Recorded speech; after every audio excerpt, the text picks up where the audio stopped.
about that, folks.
everybody, welcome to StashBlaster Quilts. I'm Maria Spitalnik, and I'm here to help you make more quilts in less time with less stress. It's been a very busy couple of weeks here, and so I'm gonna go ahead and fill you in on that in a little bit. But because I am a professional organizer, if this is your first time here, welcome. But I always start with a tip. So our tip this time is about paperwork. Now that could be paperwork in your sewing room, meaning patterns you want to do, classes attended, etc., etc. Or it could be just general paperwork. A couple of tips on that. Number one is that when you are naming a file, you need to pick a name that will come to you when you're looking for what's in it. So for example, when you buy the hanging file folders, it always comes with that strip of pre-printed labels. The first one is always automobile. I don't know anybody that actually uses that tag. It could be car, my car, Maria's work car, the blue car, the Honda, lots of different things. So if I need something to deal with my car, it needs to be labeled in a way that'll make it easier for me to find when I need it. Now, if there's more than one person who's accessing the files, you might need to negotiate. Are we just going to have it, the Honda and the Chevy? Or how do you want to label them so that you can both find what you need? But when it comes to your sewing room, if you're the only one in there, you call it whatever you want to call it, where you'll remember it later. Second tip is if you color code your hanging file folders, make sure you color code the matching file folders on the computer. So number one, name them the same. So if I call it the Honda here, I call it the Honda on the computer. And if it's colored blue here, it's blue on my computer. Now a lot of people don't know that you can color code your computer file folders.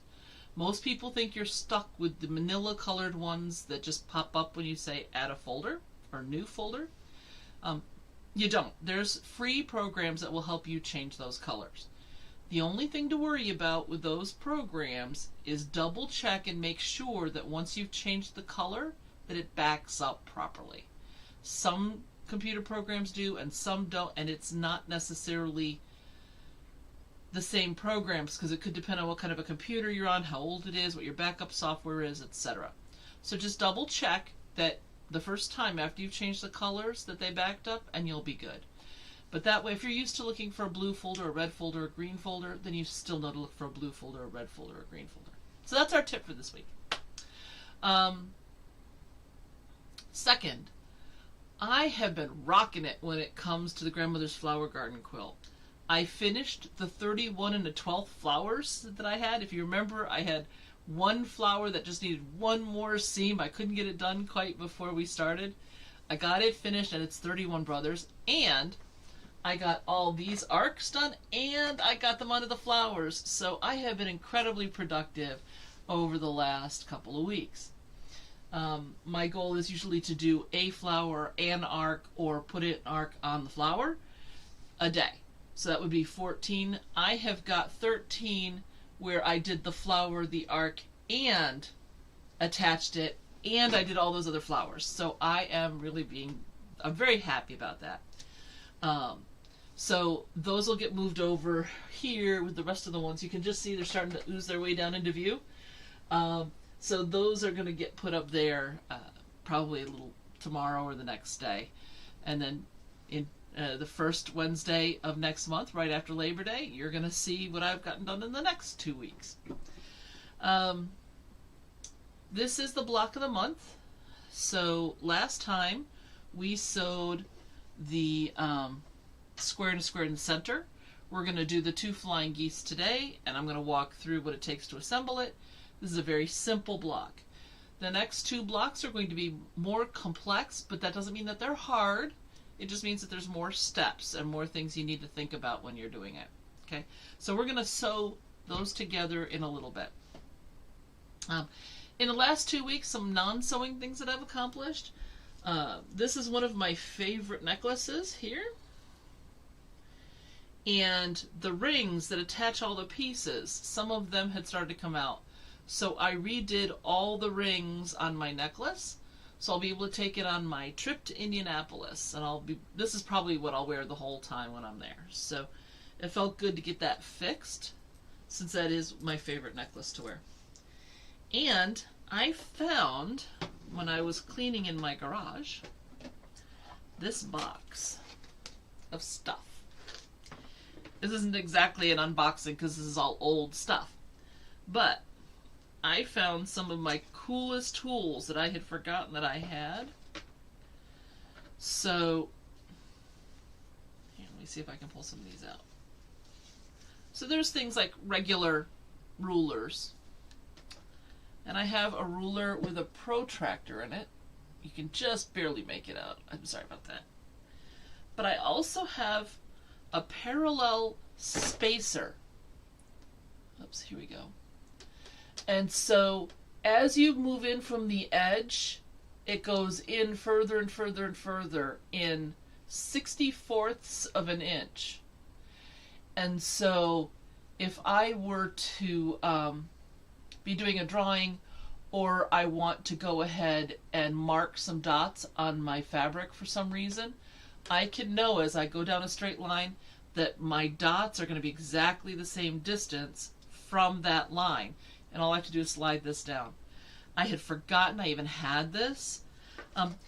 Is it super duper useful with sewing on the machine? Not so much, but it is super handy when I'm drafting new patterns. So that's a cool thing that I forgot I even had it. But in my strange little box here, of course I have another little plastic ruler and an old-fashioned protractor like we had in school. I have a compass, and I have this. This has a specific use with this little ball at the end, but I used to use this all the time when I was sewing because I would use this to press, and you use this end for embellishing. But if you want to like pre-crease something, this is really handy to do. Or if you want to embellish, let's say, a pattern piece, you can take this and on the paper you can write on it, and it'll leave a nice crisp little line. So you could put like 1A instead of writing on that paper, and unless you're looking at it straight on, any sort of a tip, you'll see the shadow, you'll see what it says. Obviously, if you're folding it, if you're crumpling stuff, not so good. But if it's a quick marker to make sure you've got things in which row, and then you're going to put a more permanent tag on, this little thing is really handy.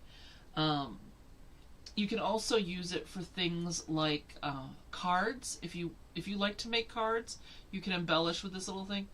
And you can use this end for straight edging. I mean, it's the best little tool. It's actually something that my grandfather used something similar for. His was actual bone here instead of plastic. This is one my dad got years later, and then he gave it to me. But my grandfather was a tool and die maker, and so he used things like this all the time. So I thought that was kind of cool. I have a bigger parallel spacer. Oh, no, that's not what this is. See, there you go. It says it's a parallel spacer, but it's not. This is a shape thing. So like if you are doing flow charts, etc., this is from the Commodore 64. Yep, Commodore computer. You can see that there. So back in the day when we did programming, we did flow charting, and so this was how you made the symbols really easily without trying to draw parallelograms. I have a triangle. It's a 60-degree triangle, and it has actual measurements on the sides, and so they are these are actual chain measurements, but you can certainly use this for regular measuring. But it's again nice to have it when you're marking things around to have them all be the same. So that's kind of cool. I don't have the have all the cool stuff, but I also have, this is called a tractograph. But what it really is it's an angle finder. So up here, yeah, it's at 180 here, but as you open this, the dial reads different angles. So if you have something that's an unusual size and you're not sure what the angle is, this is not so much for drawing because this is rounded here, but I can go ahead and look at a pattern or something and find the angle, and I can read it and see what it is for recreation. So I used to use this the most with things like antique quilts, because since they were taking paper, cardboard, whatever, the angles aren't necessarily 30, 60, 90, 45. It could be 22s, and then there could be a thinner slice or something in the middle. So if you ever want to recreate older quilts, something that helps you angle find other than the protractor is really handy, because with the protractor, depending on the size, it might be hard to read it, but also here you're not trying to line it up exactly on where the point's on the dot, and then can you read it? You can just plop this down. There's my angle. Here's my number. Easy peasy. So that was really handy. And then a couple more triangles in here just for drawing. And then more shapes. This is the Rapid Design Pocket Pal. And so this is another templating square here. So if I did want to do more designing with hexagons or circles or whatever, I can have a nice variety of sizes that all I have to do is trace, which is nice. Now granted, this is the biggest square, so it's not huge, but on paper it's fine. So these are in 30-second increments. So things like this I find very helpful. So when I found all of these little treasures in my garage, I said, well, it's time to take this upstairs instead of having it down here. Yep, a couple more triangles and a protractor. So anyway, so just some fun tools that you may not have seen before. Hey Judy, which one did you have? Did you have the tractograph or did you have the template thing? Or did you have one of these things, whatever they're called? Because I have no idea what this thing is called. It doesn't have a name on it. And we'll call it the embosser for if you're talking with it about it today. Oh, and I love this. This gets inserted into a compass, and it's a fountain pen. Oh yeah. I don't know if you can see the hole. Yep, there you go. It's a fountain pen, but it is super, super small and pointy. So you can put it in your compass because remember, graphite pencils were actually harder to get the fine tip. So using a fountain pen on a compass is not something that we do anymore, obviously. But that I thought was really sweet. I really like that a lot. Okay, so like I said, a busy couple of weeks. I spent about 4 hours working in my garage, going through all my hand tools, because I had my grandfather's tools. Like I said, he was a tool and die maker, so I have tools that he actually created, like a screwdriver where you unscrew the end and that's where all the bits go on the inside, then you screw it back on, so they don't get bent, they don't get rusty. It only takes up this much space. But he hand carved the handle for that and did the whole thing. I have one of those crank drills where you hold the round part at the top and you do this to drill. I still have one of those. I have an antique level that's actually a 90-degree angle. It's really got curly cues and all kinds of cool stuff on it. So I'm keeping some sentimental tools, but I also had a ton of screwdrivers and socket sets and wrenches and vice grips and all of that. So up here in my sewing room, I already have a plier set. Needle nose, bent needle nose, regular, all kinds of pliers for doing any sort of embellishing, etc. that I want to do. So those are already up here.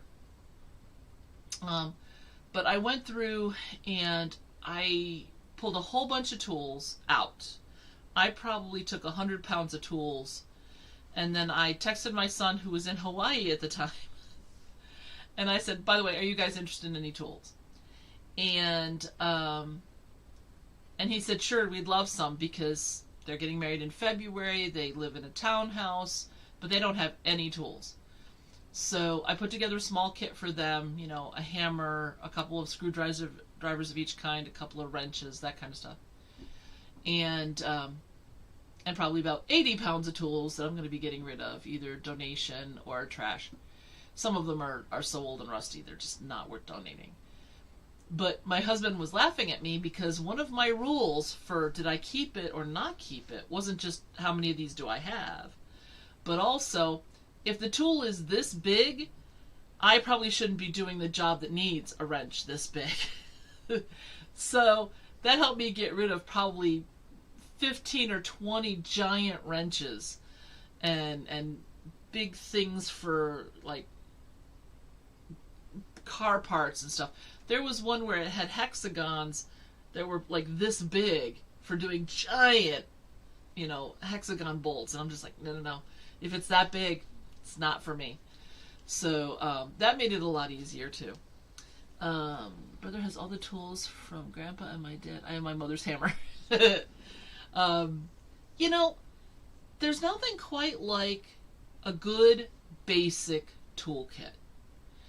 And that could be a home repair toolkit or a sewing toolkit, but having it where you can find it when you need it, it's quick and it's easy, and you don't have to go down to the garage to go and get a pair of pliers, you know? So like when I did that necklace, I had two pliers out of my little kit up here. I think it came with 6 different kinds of pliers.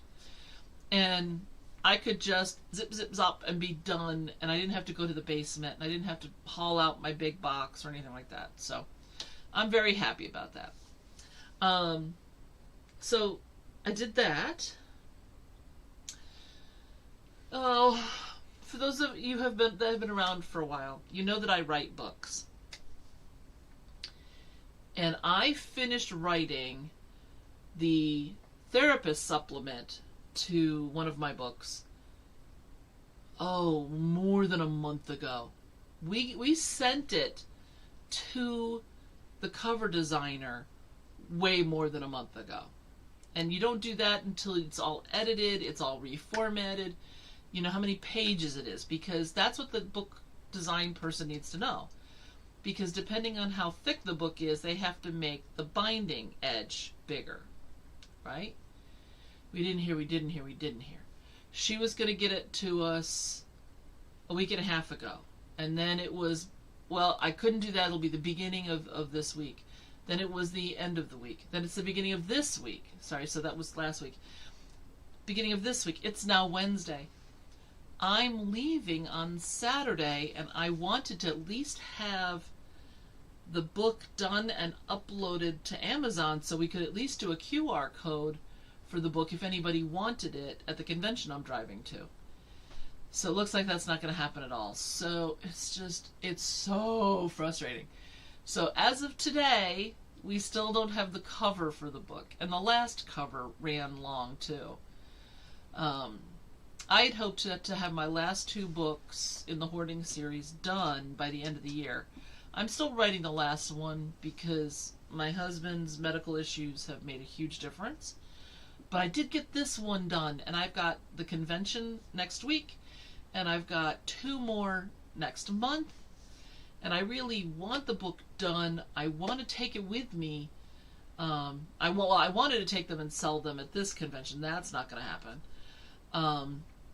But I really want to be able to order them and have them shipped to the hotels for the next two conventions, because the next one is for adult protective services people, and a lot of them have a therapist background, so a therapist book is good. And then I have one of my professional organizing associations, and they love having those kinds of books because a lot of them do therapy, or they are also therapists, I should say. Some of them, I'm sure, do therapy too, but they're therapists, and a lot who aren't still want to understand that more. So it's I still have like 3 weeks, so I'm so hoping that those books are ready. But I'm surprised I have any hair left, because I've been wanting to just pull it out. It's driving me crazy. So so that's another saga that we've been dealing with. We had our heater checked, because we get our heating system checked twice a year, and it's dying. So this week we had a new furnace put in downstairs and a new heat pump put in. Let me see what else this week. It's been a lot. It's been a lot the last couple of weeks, but it's all coming together. Now today I was at a client's house, and I had a plumber, an electrician, the HVAC guy, and pest control all there at the same time. Things were supposed to be scattered, staggered, didn't happen. So I was running up and down all the stairs, talking to all the people, making sure that things were going on, answering questions.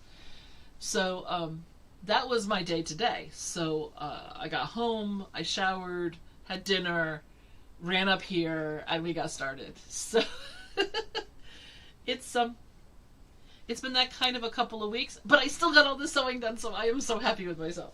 Okay, so that's enough of that. Let's go ahead and sew this block.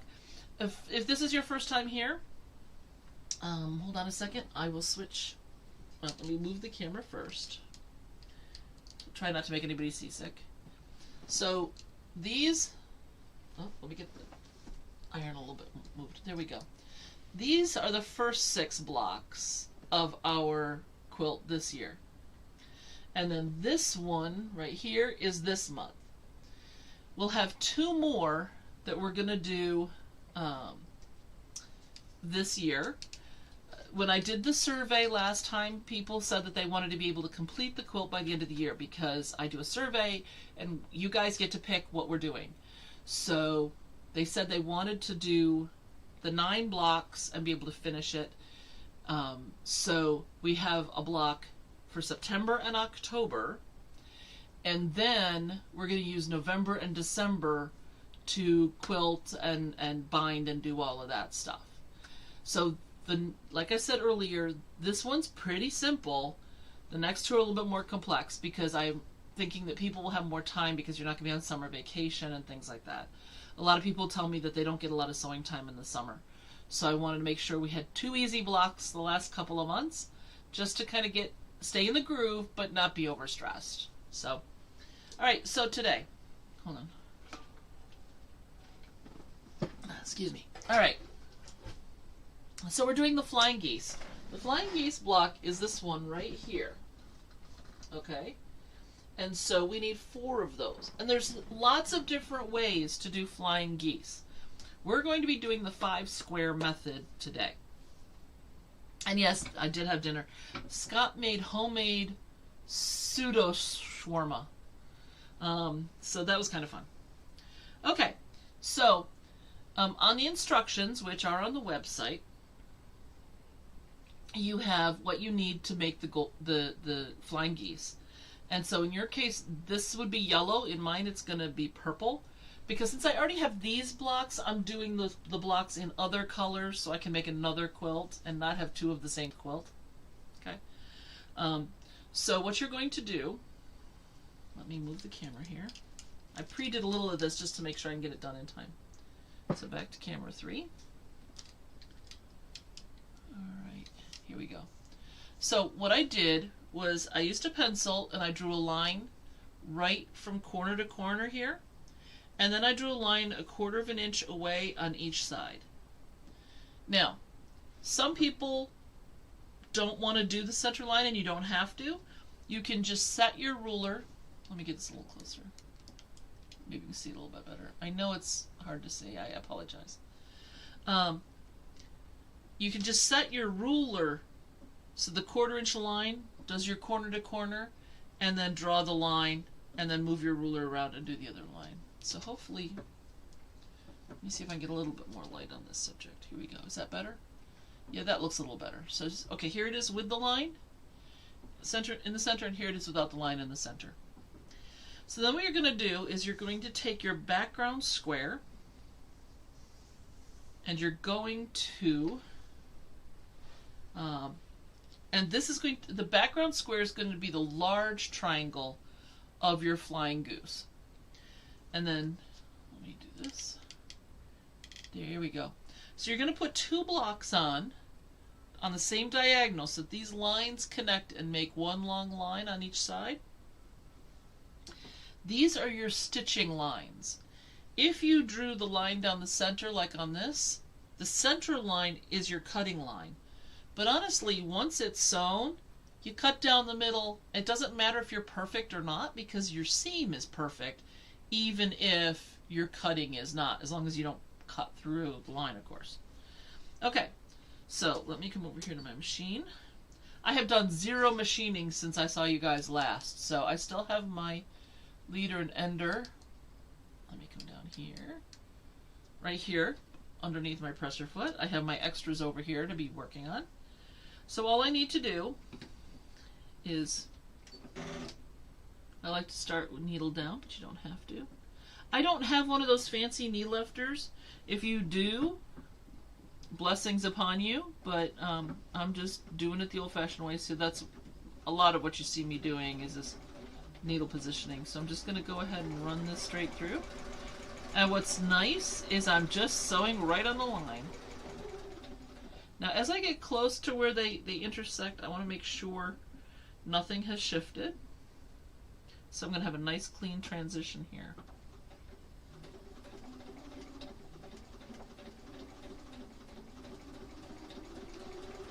Now another very popular way to do flying geese is with a rectangle and 2 squares, and then you wind up at the end with 1 flying goose and 2 extra half square triangles.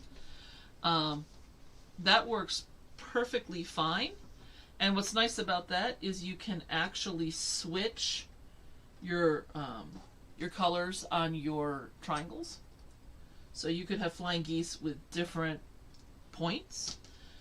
And you need that for some patterns, but not for this one, because we're only using the 2 fabrics today. All right.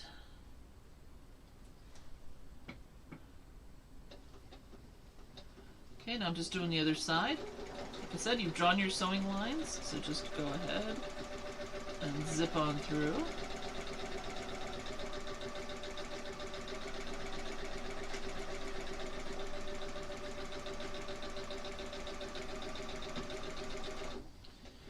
I did have somebody email me and ask me why I sew so fast, because they feel overwhelmed as they sew, and so they want to go really slowly, and to make sure that they're staying exactly on the line and that kind of stuff. And that is perfectly fine. There's no reason not to. I'm just taking this pin out. That's what you're watching me doing. I am happy with going slower, but doing it here for you, if I'm going to get done, I kind of have to put the hammer down. Does that make my seams perfect? Not all the time. So when I'm doing it for you, it's not always 100%, and that's fine. If I was doing precision quilting, if that was the goal of this channel, then we'd worry about it. But in this particular case, we're doing close enough in this case. Okay? Alright, so now I have this done. Hold on, let me tip this down. Where I've sewn these 2 lines here. So now what I'm going to do is I'm going to cut it apart. Let me get my iron warming up. I meant to do that before and didn't do it. So I have to move the necklace and my little embosser presser footy thingy. I only use technical terms here if you hadn't realized. So like I said, we're just going to cut down the middle approximately. It doesn't have to be perfect because the seams are. That's the nice thing about this method. It does mean you have to take the time to draw the lines. If you use the corner to corner method, or if you want to do some of the other ones, you don't wind up doing the writing. You don't have to put the lines in, but then you have to be very precise in your sewing. So if you were to do flying geese just using the 3 triangle method, you've got to be precise and watch your bias edges and all this. With this, you don't have to worry about it because you're sewing the bias edge, but you're doing it while it's still a square. So it's nice and solid until you've cut it. Now that I've cut it, it would be a concern except for the fact that it's already sewn. Okay, so what we're going to do here, and this is going to look a little weird at first. So first I'm going to give this a quick warm up. Good, it's getting warm. Alright, so I'm going to go ahead and fold this back, like so. Give it a little bit of a finger press. Oh, and my nails are terrible today, if you're wondering what's weird. I lost more than half of this fingernail today in my seatbelt clip part. So I went to go and buckle in and it just went pop and scraped up my end here. I mean, it was not good. Okay, so if it looks like a heart, you've done it right. Okay? Now I'm going to do the other one. It doesn't look at all like a flying goose yet, and that's okay. You can find instructions on how to do this all over the internet. So if I'm not clear at any point, there's lots of places. If you get Deb Tucker's wing clipper ruler, either wing clipper 1 or wing clipper 2, it gives you the sizes of the squares and it walks you through this whole method. You can also, by the way, for her rulers, she has tutorials online, but even if you're not using her rulers, it'll walk you through this kind of a method so that it's quick and easy for you, even at home, to do it without her rulers. It's a very generous thing that she does, so just kind of keep that in mind. Okay, going back to camera 3. So now what you're going to do, with it looking like a heart, you're going to go ahead and put one of your 2 other squares on top where it matches here in your background and goes towards the point, the intersection point, like this.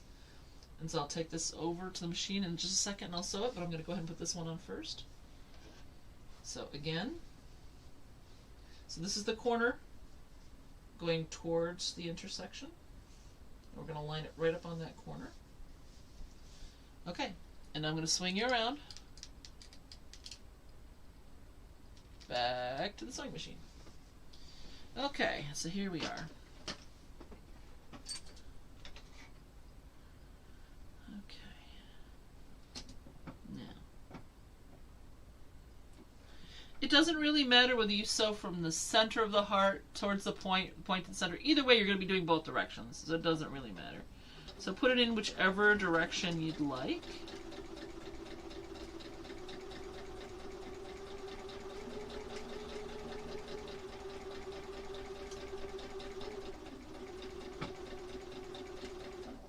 Now in this case, instead of turning it around and sewing the other direction, I'm going to just go ahead and sew the second one.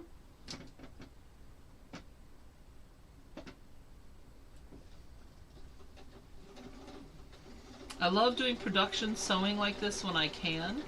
If I was doing a whole quilt of these, I would do all of one step at a time, and then, so let's say I had 50 of these because I wanted to have 200 flying geese for my quilt, then I would have 50 5-block sets, and I would do them all, just that first stage, and then this whole stage, and then the final. So the final cut. So it's so much easier when you can do production sewing.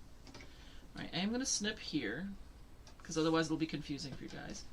I'm also going to cut off this little leader and ender. I'm throwing it under my ironing table because I will come and pick those all up later and iron them. Alright, now I'm going to do the other line that I had sewn on.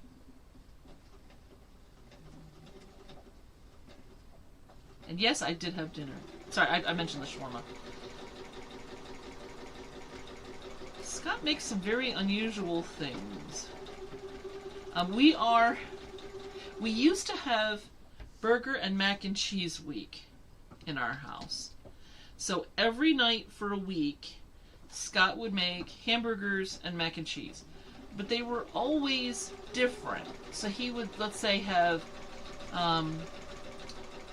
a German spice package and a German related cheese. Swiss, all kinds of stuff. But since our son doesn't live here anymore, there's no reason that the two of us should be eating that much mac and cheese and burgers in a week. So our son and his fiance have been coming over on Fridays to play board games with us. And so Scott has been doing that for the last month and a half. So that's been kind of fun. But you never know. It's never going to be regular food in our house. We generally call it culturally confused cuisine when Scott cooks, because he'll put together some of the strangest combinations of things. But that's okay. Alright, so we have these two blocks that we just sewed. Here we go. Okay. So now what am I going to do? I'm going to cut right down the center again.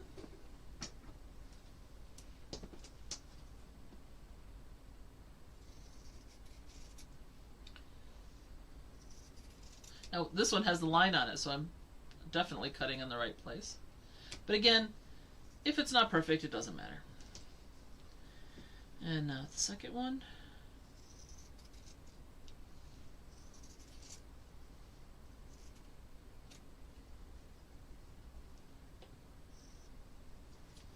Oh, and do I have one here? No. When I did these lines, I kind of cheated, the stitching lines, I kind of cheated. I have a ruler that's a 1/2 inch wide, and so it has this line down the middle. So you put that line corner to corner, and then you can just quickly do both lines without having to move it around. Excuse me, shawarma. So that's really handy. If you have one of those, it's a nice way to use that because it saves having to reposition and then realign stuff. But it makes it quick and easy. Okay, so I'm moving the camera. I'm switching cameras, and I'll press these. Okay. Warm it up. Fold it back. One of the nice reasons for doing the 5 squares, excuse me, for those of you who are new, I've had a cough since January, and I just can't kick it. I had COVID, but this cough is not going away. So you press that back.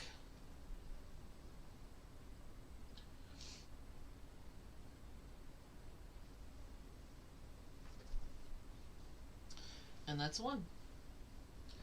And let's do the rest of them. You warm it, you flip it, you press it. It's just that easy.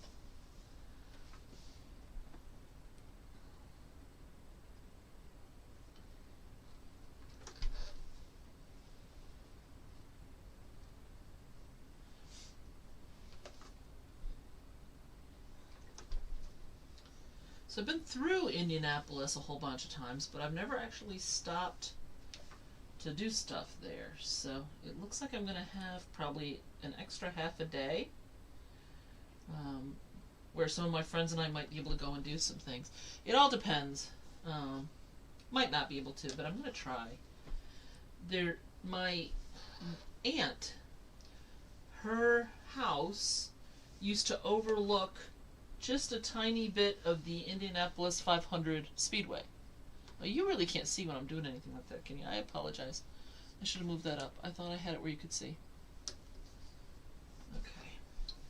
Well, since that's the last pressing anyway, I guess it doesn't really matter. Um, and so when the big race was on, they could just out of one corner of a window, they could actually watch some of the race happening. And she said, it sounds like a cool thing, except you only get to see, a second as each car goes by. And so you can't even figure out who they are before they're gone. And you're not watching them do the stuff. So she said it's not nearly as cool as she thought it might be when she found out. She'd already had the place and then she found out. So her thinking was is that if you're a race fan, make sure that you go and you look for the whole track and you get as much of the track in your view as you can. And make sure it's someplace that you can sit comfortably, because this was in a bedroom in a corner. So, not so much.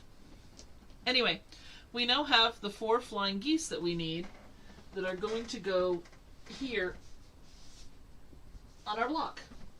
Okay? So just like you trimmed the central block to 6 1/4, you're going to trim this to 3 1/4. 6 1/2. You'll trim this to 3 1/2 by 6 1/2, and so you'll wind up in your final block with a 3 by 6 flying goose. Okay. When that's all trimmed up, then all you need to do is on 2 of the flying geese, so let's pick the top and the bottom, you will add your setting square to each side, and then you will put a flying goose on each side of the central block to do this unit, and then you'll put the 3 rows together. It's a very, very simple construction. So it's all in the instructions. If it's not clear, anytime I give you instructions for a block or anything else, oh, my sign isn't up because I put these up instead. Sorry, let me fix that. I'll take these ones down. I do Zoom calls and stuff in this room too, so I moved the sign with the email address because they are going to want to email me about quilting stuff. They're going to be talking to me about other stuff. Here we go. Okay.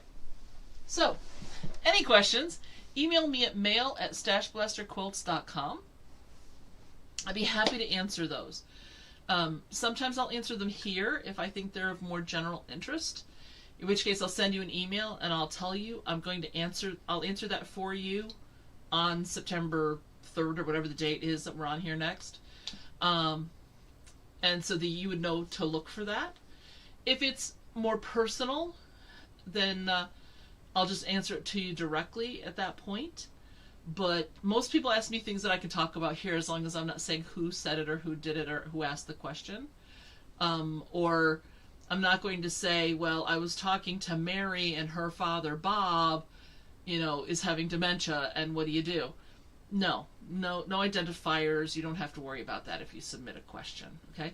You can also pop something into the chat. I have a few of you who love to put in the chat, and a bunch of you who just like to email me stuff instead. And you're welcome in however you want to communicate with me. At this point in my YouTube career, I do not have so many comments or questions that I can't answer them all. It's not like I think the Beast has like 300 million subscribers or something. So obviously he can't answer his stuff. Of course, I wouldn't want to be him or do what he does, but just as an example. Apparently about 1,000 is the magic number when most people give up on answering any emails and things directly. But I will still, to the best of my ability, answer back to anything that I can. So, questions on patterns, questions on techniques, organizing problems, anything like that that you have, I'm happy to talk to you about it. So, yesterday, I spoke at a couple of active senior communities in Maryland, and I did a downsizing and decluttering class for each of them, and that was really nice. it got downright riotous a couple of times. It was extra fun because of that, because people were shouting out answers and things. I try to make sure that when I'm talking to people, and I'm teaching a class, whether it's on organizing or quilting or whatever, that it's interactive and people can participate. And so I love it. Like with Judy writing here in our chat today, I love it when you guys chip in and you say stuff. Because it's not just me that gets it then, like in the emails, but it means that everybody gets to see it, which is pretty cool. But anyway, so I had people arguing over stuff. It was a lot of fun. It really was. And then they fed me pizza and salad, so who can argue, right? But yeah, it was a really good time. So I did that. I am going to be teaching at the McLean Community Center, I think 3 times before the end of the year. That's McLean, Virginia. And also at the Vienna, Virginia Community Center a couple of times this year. So if by any chance you're interested in seeing me talk about organizing type stuff instead of quilting type stuff, if you shoot me an email, I'll put you on our email list, and I'll let you know when I'm speaking in your area.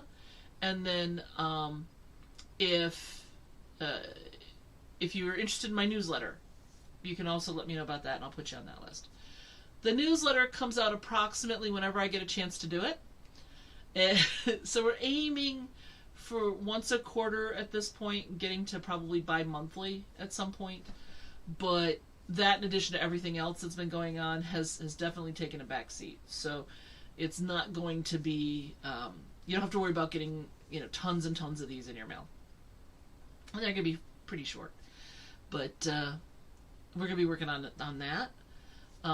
In terms of the StashBlaster Quilts social stuff, I'm having no luck in finding a Zoom type atmosphere where you guys could audibly talk back and forth with me and to each other, and where it would notify you that we're on. Just so you know, to fill in any of you who are new or didn't know this, some of you have asked if we could do kind of like a sit and sew, where I'm working on whatever projects that I have, and you work on whatever projects you have, and we can all chit-chat like it's a sewing bee. And unfortunately, I can't find anything that's really a hybrid of each. And I don't want it to have to be... I have enough things in my week that are inflexible. I don't want to guarantee that I'm going to be here, this particular Saturday for these hours or whatever, because I can't promise that. And I never want to promise something to you guys I can't do. I go and do as much as I can to make sure that I don't miss any of these live streams. It does occasionally happen, especially if I can't get internet if I'm on a trip.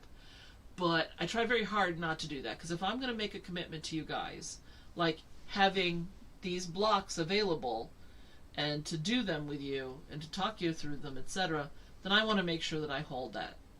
So I've been trying to find something where it has both features, and I'm not finding anything like that. I think it may need to be the kind of thing where, I have on my book on tape on headphones, you have the things going on in your house, and then if there's something that you want to chip in, it goes into a chat like we have here. The only other thing I was thinking that I could do would be to post something on YouTube that says, hey, we're doing this live Zoom. But then that gets really weird, because then with the algorithms and stuff for YouTube, it'll totally mess everything up. So I'm really kind of stuck. The only other option that I've been able to think about where I could do something like that and it wouldn't matter as much is I could do something like an Instagram site. In fact, I think I have an Instagram, and I could post it on their Instagram live, whatever they call that over there, that, hey, we're doing this other thing. But I don't know how well that would work. I'm not that big. Actually, I've only looked at Instagram like a half a dozen times.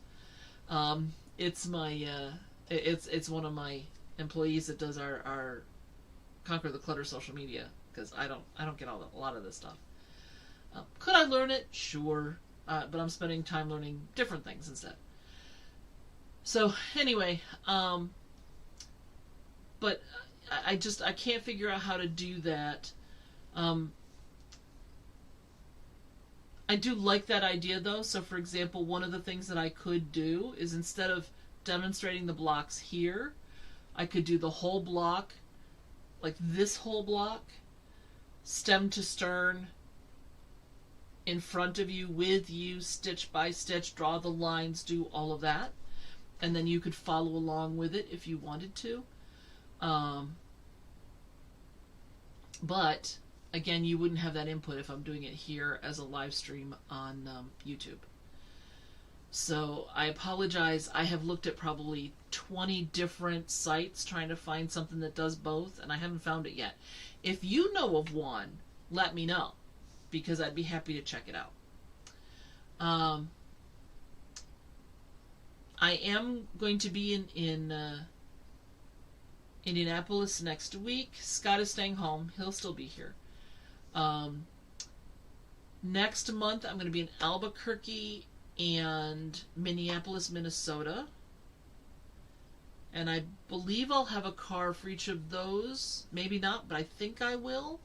So if you know of any quilt shops in any of those, I definitely will for Indianapolis, but if you know of any quilt shops on the way that that I should consider popping in on if I get the chance, let me know. Because I love that opportunity to go and see, because it's all different. It always amazes me, the different fabric selections in different parts of the country. So you do expect, like in Florida, there's going to be a lot of oceany kinds of fabrics, but there are entire fabric lines that I've never seen here in Virginia. And of course, here in Virginia, we have a lot of Civil War fabrics that are kept at various stores that you can't find anywhere else.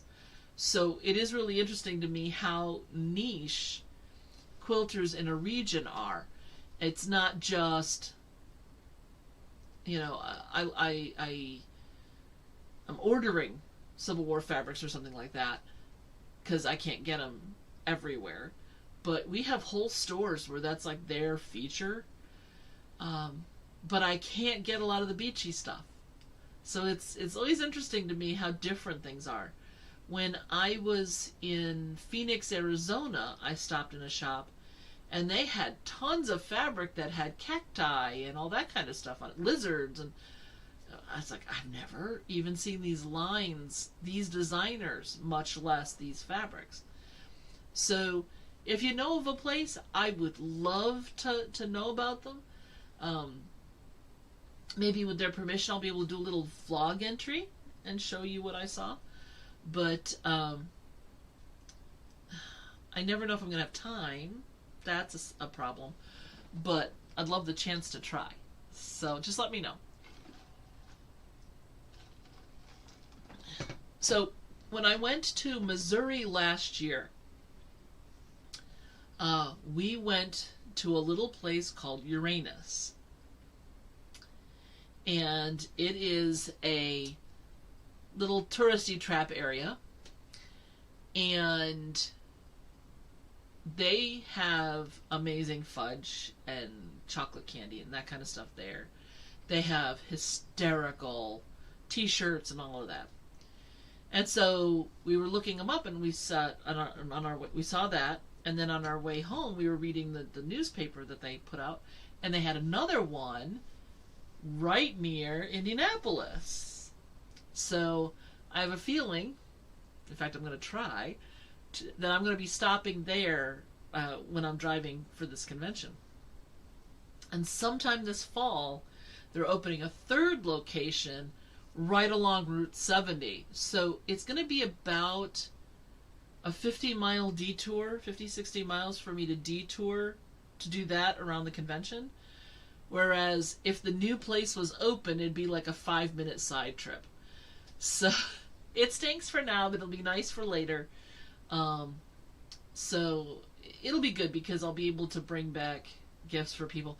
Because when we brought them back last time, everybody loved all the different kinds of fudge and stuff that we brought them. So it was really good.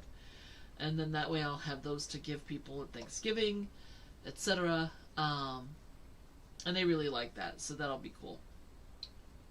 It's expensive. It is expensive. So if you order from them and you have it shipped, it's going to cost you a pretty penny. But it was really good fudge. All the flavors that we had, we really liked. So it's going to be worth it. It is. So I have that I'm planning for. I have to pack this week. So I'm not going to get as much sewing done over these 2 weeks because I've got 4 days of just driving.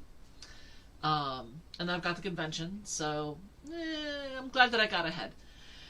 I will show you whatever it is that I get done when I come back, but I think in general it'll be the first Wednesday of September, so you will be seeing the new quilt for the new block for the first time. And it's already across the room. It's like 5 feet from me. The instructions are already done on this one, so I'm ahead of the game and I'm already ready for September, so I feel good about that. I hope you all have a wonderful weekend. You've got about 5 minutes. Since some of you are going to watch this later, it won't make any sense, but it is the Democratic National Convention right now. So if you would like to go and watch it, you have just about enough time to get your stuff together and start watching the stuff in prime time. So anyway, have a wonderful couple of weeks. Have a good and happy Labor Day weekend. And I will see you a couple of days after Labor Day. Okay? Bye-bye.